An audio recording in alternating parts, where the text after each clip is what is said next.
Mais il y a quand même des standards à atteindre. Puis, tu sais, pour quelqu'un qui ne connaît pas ça, puis qui est comme, je sais pas, tu sais.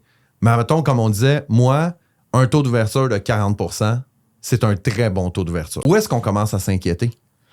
Fait que, écoute, je te dirais, il y a quelques années, les email marketers, les meilleurs au monde, je te dirais, ils disaient que, eux autres, ils géraient des listes de plusieurs centaines de milliers de personnes, ils disaient qu'ils visaient tout le temps d'être au-dessus de 15%. Maintenant, on va recommander d'être au-dessus de 20-25% idéalement. La nuance, je te dirais, c'est que c'est très normal que lorsqu'on commence, on a une plus petite liste, le pourcentage d'ouverture soit plus haut. C'est vraiment quand avec le temps, tu continues de grossir ta liste d'abonnés, il y en a des moins intéressés. C'est normal que ça baisse. Puis le tien est effectivement très bon. Puis, j'ai l'impression que je verrais peut-être plus en moyenne 30%. Mettons, toi, 40%, tu es quand même très, très d'avance. Les gens sont sincèrement intéressés à la taille de liste que tu as. Fait que c'est très, très bon. C'est un bon point de départ. Puis tu sais, juste pour le tie-in avec les problèmes de délivrabilité, souvent, quand on a des problèmes de spam, on va le savoir parce qu'on a de très mauvais taux d'ouverture. Si tu as 5% du jour au lendemain, s'il y a quelque chose qui se passe mal, tu es tombé dans les spams probablement. Mais si pendant une certaine période de temps, tu as vraiment des mauvais taux d'ouverture parce que c'est pas intéressant ou tu envoies à du monde qui ouvre plus tes courriels, fait que c'est une autre histoire avec les segments des gens actifs ou pas. Ben, si tu as de très mauvais taux d'ouverture comme indicateur d'engagement, les algorithmes comme de Gmail, Yahoo, Outlook, etc., ils vont se dire peut-être que le score de confiance, ça va le baisser parce que le monde, sincèrement, ils n'ont pas l'air d'être intéressés. Ils envoient peut-être du spam.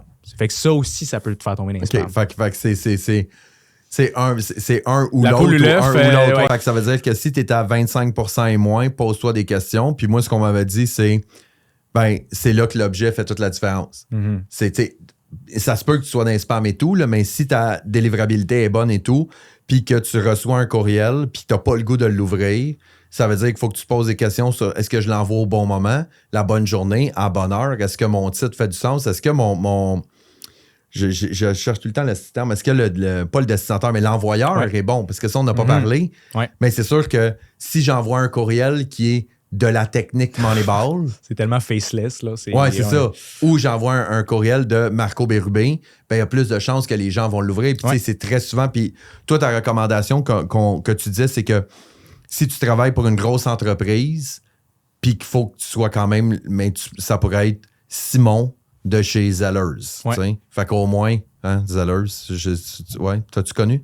Oui, j'ai connu. OK, parfait. J'ai un Zellers et un Sears projet. OK, parfait. Fait que Simon de chez Zellers, au moins les gens sont capables de le voir, mais t'as mis une identité propre de dire que c'est Simon qui envoie le truc. Si t'as pas un taux d'ouverture qui est intéressant, c'est de te poser la question, c'est qui l'envoyeur, puis mon objet, puis la délivrabilité, mais ça, c'est dans un deuxième ordre.